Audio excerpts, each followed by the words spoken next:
네, 여러분 안녕하세요. 오늘은 2020학년도 대학 수학능력시험 6월 모의평가의 문제에 나왔던 11번, 12번에 대해서 한번 보도록 하겠습니다.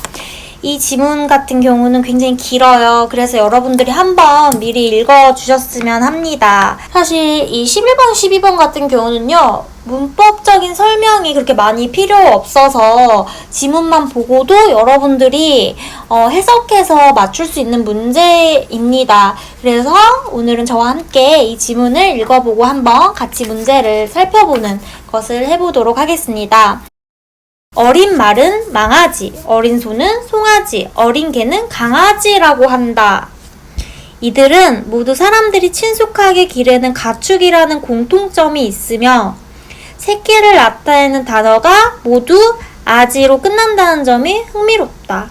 자, 이렇게 지문을 읽을 때 뭔가 주목되는 부분이 있으면 밑줄을 그어주는 게 훨씬 문제를 푸는데 도움이 됩니다. 그런데 돼지도 흔한 가축인데 현대 국어에서 어린 돼지를 가리키는 고유어 단어는 따로 없다.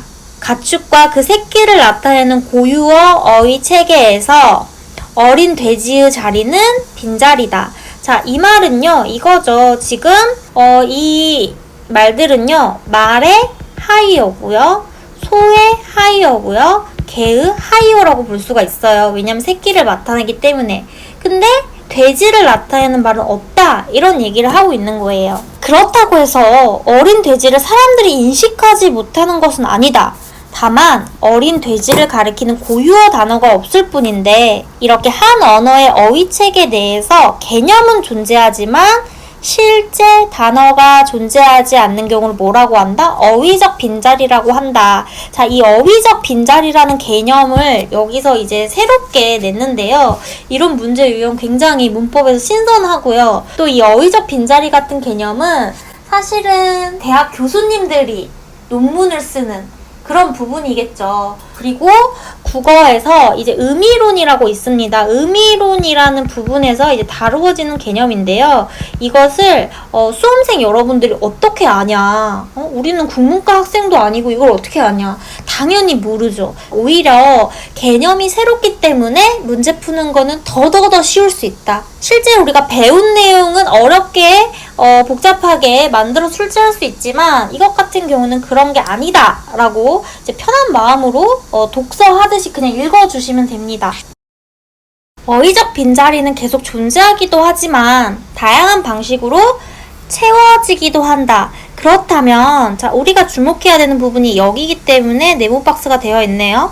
어휘적 빈자리가 채워지는 방식에는 어떤 것들이 있을까? 첫 번째 방식은 단어가 아닌 구를 만들어 빈자리를 채우는 방식이다. 어떤 언어에는 사촌, 고종사촌, 이종사촌에 해당하는 각각의 단어는 존재하지만 외사촌을 지시하는 단어를 없다. 그래서 그 언어에서 외사촌을 지시할 때는 뭐라고 한다? 외삼촌의 자식이라고 한다. 아까 말했듯이 돼지는 이 어린 돼지를 말하는 그런 단어가 없다고 했죠. 그래서 그 다음에 그 내용이 나옵니다. 현대국어에서 어린 돼지를 가리킬 때 아기 돼지, 새끼 돼지, 우리 아기 돼지 삼형제라는 동화도 있잖아요. 이제 그렇게 말하는 것도 이러한 방식에 해당한다. 이 구라는 거는요, 이 단어와 단어가 엮여서 띄어쓰기가 되어 있지만 하나의 문구으로 같이 쓰는 거죠. 두 번째 방식은 한자어나 외래어를 이용하여 빈자리를 채우는 방식이다. 무지개의 색채를 나타내는 현대국어의 어휘체계는 빨강, 주황, 노랑, 초록, 파랑인데 이 중 빨강, 노랑, 파랑은 고유어이지만 빨강과 노랑의 중간색, 풀의 빛깔과 같이 푸른빛을 약간 띤 녹색 등을 나타내는 고유어는 없기 때문에 한자어 주황과 초록 등이 쓰이고 있다. 아, 그렇구나. 여기서 우리가 주황과 초록 같은 경우는 한자어가 쓰이는 거구나. 이렇게 이해할 수 있습니다. 그 다음에 세 번째 방식은 상이어로 하이어의 빈자리를 채우는 방식이다. 자, 누이는 원래 손 위와 손 아래를 모두 가리키는 단어인데 손 위를 의미하는 누나라는 단어는 따로 있지만 손 아래만을 의미하는 단어는 없어서 상이어인 누이가 그대로 빈자리를 들어가게 되었다. 자, 예전에 이제 누이라고 하면은요, 제망매화 같은 경우는 이 누이를 여동생으로 해석하기도 하고 누나라고도 해석하기도 합니다. 상이어인 누이가 그냥 여동생도 같이 쓰였다는 얘기예요. 그 이후 의미 구별을 위해 손 아래를 의미하는 누이 동생이 생겼긴 했지만 지금 사실 우리 누이란 말 잘 안 쓰긴 하는데요. 이분이 나의 누이야 라고 하면 손 위도 될 수 있고 손 아래도 될 수 있습니다. 그래서 누이는 상이어이자 하이어로 쓰인다 이런 얘기를 하고 있습니다. 그래서 지금 이 어휘적 빈자리가 채워지는 방식을 첫 번째 방식 구를 만들고 그 다음에 두 번째 방식 한자어를 대신하고 세 번째 방식 그 다음에 상이어가 하이어 자리를 대신하는 그런 방식이 된다라고 이제 그런 부분을 설명하고 있는 거예요. 이걸 그냥 읽고요. 이건 사실 독서랑 비슷한 문제긴 한데 11번을 한번 볼게요. 윗글을 바탕으로 보기에 대해 이해한 내용으로 적절한 것입니다. 지금의 돼지를 의미하는 말이 도시였고 여기서는요. 이 도시라는 게 예전에는 돼지를 중세 때쯤 도시라고 얘기를 했다는 거예요. 그 다음에 도태, 아지가부터 도츠, 새끼를 의미하는 도야지가 쓰였다라고 얘기합니다. 뭐예요? 중세 때는요. 우리 지금은요. 도트 새끼라는 게 지금은요. 돼지 새끼잖아요. 근데 예전에는 트 새끼가 아니라요. 도야지라는 어린 돼지를 의미하는 말이 있었다는 거예요. 그런데 현대 국어에서는 도티 사라졌어요. 그리고 도트 자리를 도야지의 형태가 바뀐 돼지가 차지하게 되었다. 이런 얘기가 나오네요.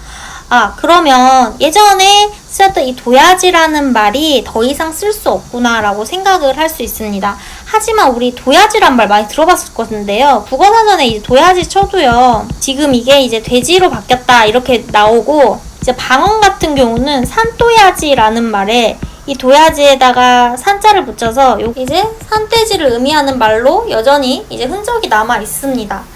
그래서 이렇게 예전에는 하이어가 있었지만 지금은 하이어가 없는 경우가 있구나 이걸 얘기하고 있어요. 이걸 이해한 내용을 적절한 거 한번 보세요. 예전에 도야지에 해당하는 개념이 지금 사라졌다? 지금 돼지라는 개념이 사라졌나요? 아니죠. 돼지라는 거는 우리 예전에도 사람들이 인식하고요. 지금도 인식하고 있어요. 그래서 이거 X.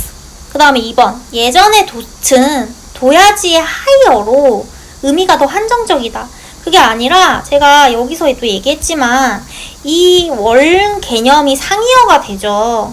그리고 이 아래에 뭐가 있어요? 도야지라는 하이어가 있는 거죠. 돼지 안에 돼지 새끼라는 그 의미가 있으니까요. 그래서 하이어가 아닙니다. 자, 3번 보시면요. 지금의 돼지와 예전의 도야지가 나타내는 개념은 다르다. 자, 지금 돼지는요. 그냥 돼지를 얘기하죠. 성숙한 돼지가 아닌 아기 돼지는 돼지 새끼라고 하잖아요. 그런데 예전에 도야지는 뭐였어요? 예전에 도야지는 새끼 돼지를 얘기했죠. 그래서 돼지의 새끼를 나타내는 개념과 돼지 전체를 나타내는 지금의 돼지는 달라요. 그래서 요거는 맞죠. 그 다음에 4번. 지금의 어린 돼지에 해당하는 어휘적 빈자리는 예전부터 있었다. 아니죠. 예전에는 어휘적 빈자리가 없었고 현대 국어로 오면서 도치라는 단어가 없어지면서 어휘적 빈자리가 새로 생긴 거죠. 오히려 예전에는 없었다. 그 다음에 예전에 도야지의 개념을 나타내기 위해 지금은 하나의 고유어 단어가 사용된다라고 얘기하죠. 근데 그게 아니라 여기 나왔어요. 지금은요 어린 돼지를 말할 때 아기 돼지, 새끼 돼지를 말할 때 구를 만들었다. 그래서 하나의 고유어 단어가 아니라 구로 사용되고 있다 이거죠. 그래서 정답이 3번이 됩니다. 12번 보면요. 윗글에 어휘적 빈자리가 채워지는 방식이 적용된 사례만을 보기에서 있는 대로 고른 것. 자, 기억 보면 학생 일은 할머니 휴대전화에 번호를 저장해드리면서 할머니의 첫 번째, 네 번째 사위는 각각 마실과 막내 사위라는 이 맏 아들 할 때 맏과 막내, 제일 막둥이를 얘기하는 말이 있어서 입력했지만 두 번째, 세 번째 사이를 구별하여 가리키는 단어가 없대요. 그래서 둘째 사이, 셋째 사이라고 이렇게 구로 입력했죠. 이것은 어휘적 빈자리가 있기 때문에 구로 대체한 그 첫 번째 예시를 얘기한 거죠. 그래서 기억은 맞습니다. 우리 봤고요. 그 다음에 2번. 학생이는 꿩에 대한 보고서를 작성할 때 꿩의 하이어로 숫꿩에 해당하는 장기와 암꿩에 해당하는 까투리는 알고 있었지만 꿩의 새끼를 나타내는 단어를 몰라서 국어사전에서 고유형 꺼병이를 찾아 사용하였다. 자, 지금 이 경우는요. 꿩의 새끼를 나타내는 꺼병이라는 단어가 있어요? 없어요? 있죠? 그럼 어휘적 빈자리가 있는 거예요? 없는 거예요? 없는 거예요. 중세 때는 도야지란 말이 어휘적 빈자리를 채워줬던 것처럼 지금 현대에는 이 꺼병이라는 단어가 있어요. 그렇기 때문에 어휘적 빈자리가 채워지는 방식이 아니라 그냥 국어사전에서 찾은 거죠. 몰랐는데. 그래서 이건 아닙니다. 그 다음에 3번 보면은요. 학생 3은 태양계의 행성을 나타내는 어휘체계인 수성, 금성, 지구, 화성을 조사하면서 금성의 고유어, 금성은 이제 한자어죠. 여기 있는 거는 한자어인데요.